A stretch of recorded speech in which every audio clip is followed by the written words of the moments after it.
வணக்கம். தற்போது நடைபெற்று வரும் மக்களவை பொதுத் தேர்தலில் கேரளா மாநிலம் வயநாடு தொகுதியில் போட்டியிட்டுள்ள ராகுல் காந்தி உத்தரப்பிரதேசம் மாநிலம் அமேதி தொகுதியில் போட்டியிடுவார் என காங்கிரஸ் கட்சியின் தேசிய பொதுச் செயலாளர் வேணுகோபால் அறிவித்திருந்தார்.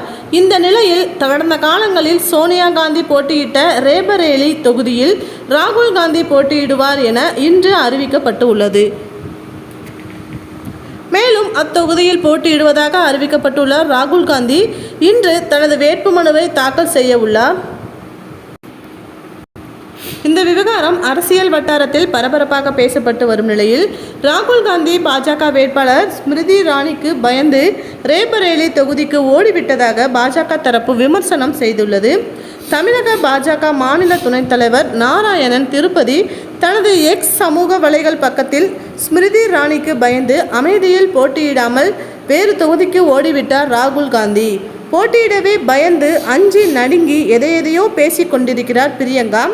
இந்தியா முழுவதும் 25 பாராளுமன்ற தொகுதிகளிலாவது வெற்றி பெறுமா காங்கிரஸ் என கடுமையாக விமர்சனம் செய்துள்ளார்.